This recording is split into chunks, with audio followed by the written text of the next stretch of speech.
Chapter 4. The Sea Chest. I lost no time, of course, in telling my mother what I knew, and perhaps should have told her long before, and we saw ourselves at once in a difficult and dangerous position. Some of the man's money, if he had any, was certainly due to us, but it was not likely to our captain's shipmates, above all the two specimens seen by me, Black Dog and the blind beggar, who be inclined to give up their booty in payment of the dead man's debts. The captain's order to mount at once and ride for Dr. Livesey will have left my mother alone and unprotected, which was not to be thought of. Indeed, it seemed impossible for either of us to remain much longer in the house. The fall of coals in the kitchen grate, the very ticking of the clock filled us with alarms. The neighborhood, to our ears, seemed haunted by approaching footsteps, and between the dead body and the captain on the parlor floor, and the thought of that detestable blind beggar hovering near at hand and ready to return, there were moments when, the saving goes, I jumped in my skin for terror.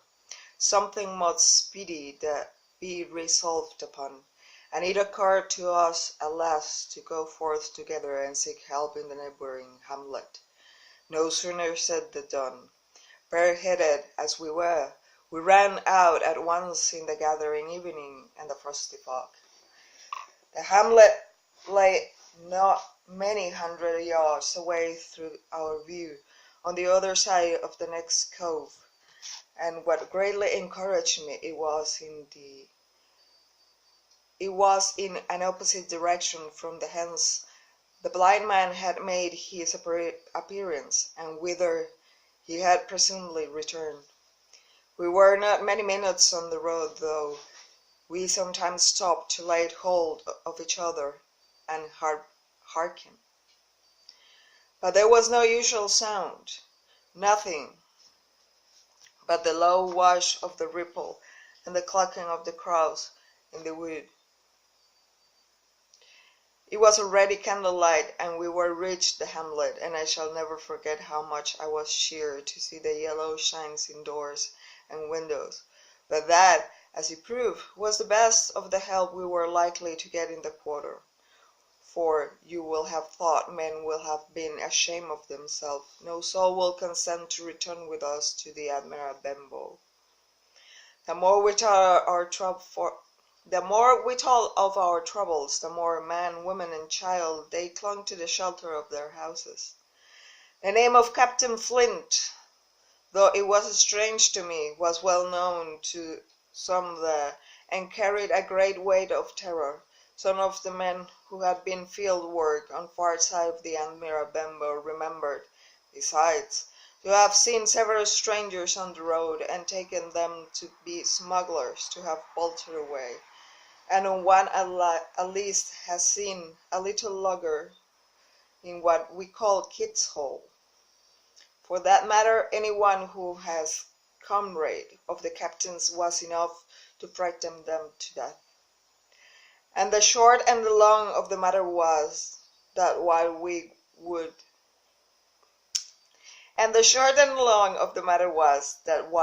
could get several who were willing enough to ride Dr. Livesey, which lay in another direction, not one will help us to defend the inn.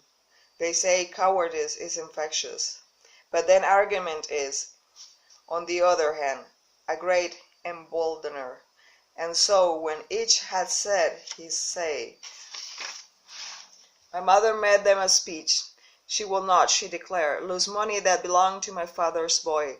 If none of the rest of you there, she said, Jim and I there, back we will go, the way we came, and small thanks to you big, hulking, chicken-hearted men. We'll have the chest open, if we die for it. And I'll thank you for that bag, Mrs. Crowsley, to bring back lawful money in.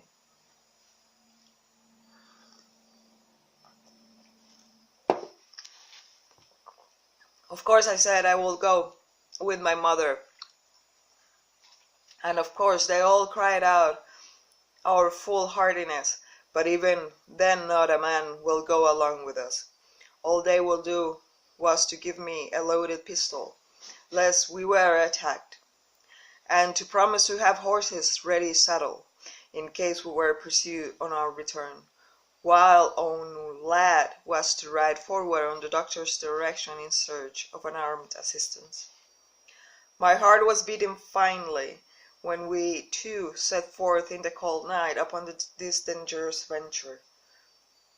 A full moon was beginning to rise and peer ready through the upper edges of the fog, and this increased our haste, for it was plain before we came forth, and all be as bright as day, and our departure exposed to the eyes of any watchers. We slipped along the hedges, noiseless and swift, nor did we see or hear anything to increase our terrors, till, to our huge relief, the door of the Bemba was closed behind us. I slipped the bolt at once, and we stood and panted for a moment in the dark, alone in the house within the dead captain's body. Then my mother got a candle in the bar, and holding each other's hands we advanced into the parlor. He laid as we had left him, on his back, with his eyes open, and one arm stretched out. "Draw down the blind, Jim," whispered my mother. "They might come and watch outside." "And now," says she, when I had done so, "we have to get the key of that, and who's to touch it, I should like to know." And she gave a kind of sob as she said the words.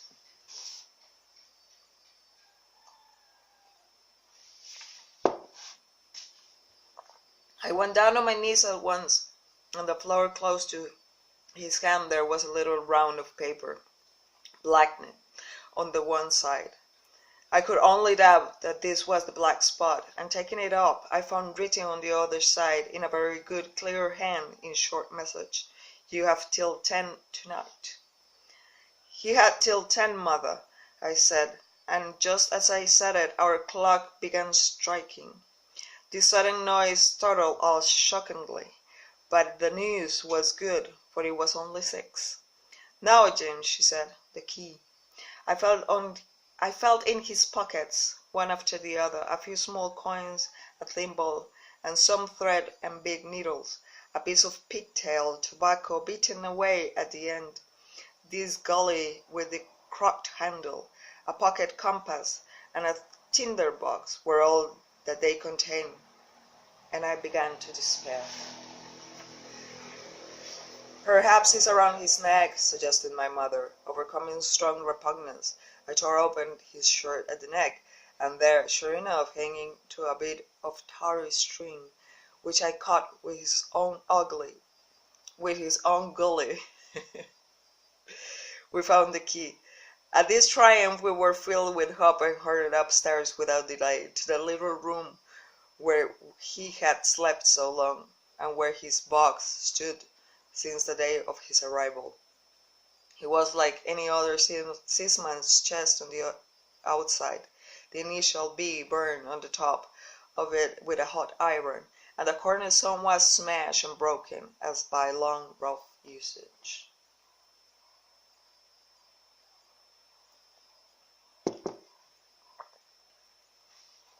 "Give me the key," said my mother. I thought the lock was very stiff, and she had turned it and thrown back the lid, and in a twinkling a strong smell of tobacco and tar rose from the interior, but nothing was to be seen on the top except a suit of very good clothes, carefully brushed and folded. "They have never been worn," my mother said.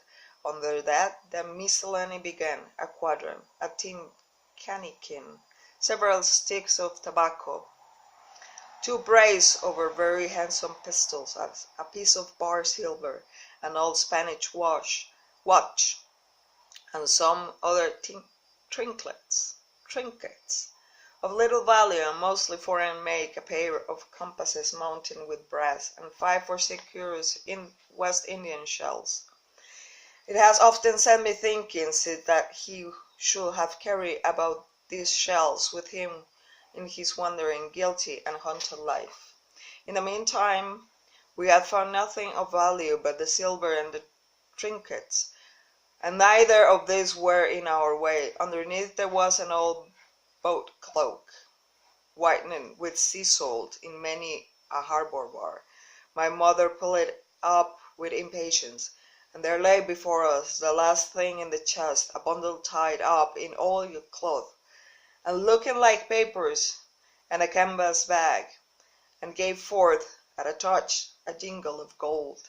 "I'll show these rocks that I'm an honest woman," said my mother. "I'll have my dues, and not a farthing over. Hold Mrs. Crossley's bag." And she began to count over the amount of the captain's score of the sailor's bag into the one that I was holding. It was a long, difficult business, for the coins were all countries and sizes. Doublons and louis d'ors, guineas, and pieces of 8, and I know now what besides, all shaken together at random. The guineas, too, were all about the scarcest, and it was this only that my mother knew how to make her count. When we were about halfway through, I suddenly put my hand upon her arm, for I had heard in the silent, frosty air a sound that brought my heart into my mouth, the tapping of the blind man's stick upon the frozen road. I drew nearer and nearer. It drew nearer and nearer while we sat holding our breath. Then it struck sharp on the inn door, and then we could hear the handle being turned and the bolt rattling as the ratchet being tried to enter. And then there was long times of silence within and without. At last the tapping recommenced, and to our indescribable joy and gratitude it died slowly away again until it ceased to be heard. "Mother," said I, "take the whole and let's be going," for I was sure the bolted door must have seemed suspicious, "and I will bring the whole hornet's nest of our ears." Though how thankful I was that I had bolted in, one could tell who had never met the terrible blind man. But my mother, frightened as she was, would not consent to take a fraction more than was due to her, and was obstinately unwilling to be content with less. It was not yet 7, she said. By a long way she knew her rights, and she will have them, and she was still arguing with me, when a little low whistle sounded a good way off upon the hill. That was enough, and more than enough for both of us. "I'll take what I have," she said, jumping to her feet, "and I'll take this to the square the count." And said I, picking the old skin packet.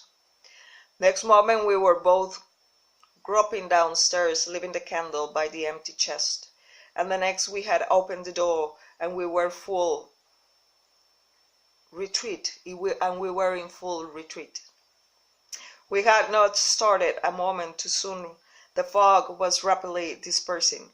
Already the moon shone quite clear on the high ground on either side, and it was only in the exact bottom of the dell and round the tavern door that a thin veil still hung unbroken to conceal the first steps of our escape. Far less than a half-way to the hamlet, very little beyond the bottom of the hill, we must come forth into the moonlight. Nor was this all, for the sound of several footsteps running came already to our ears, and as we looked back in their direction, a light tossing to and fro, as still rapidly advancing, showed that one of the newcomers carried a lantern. "My dear," said my mother suddenly, "take the money and run on. I am going to find." This was certainly the end for both of us, I thought. How I cursed the cowardice of our neighbors! How I blamed my poor mother for her honesty and her greed, for her past foolhardiness and present weakness. We were just at the little bridge by good fortune, and I helped her, tottering as she was, to the edge of the bank, where, sure enough, she gave the side and fell on my shoulder. I do not know how I found the strength to do it all, and I am afraid it was roughly done, but I managed to drag her down the bank and a little way under the arch. Farther I could not move her. for the bridge was too long to let me do more than a crawl below it. So there we had to stay. So there we had to stay. My mother almost entirely exposed, and both of us within earshot of the inn.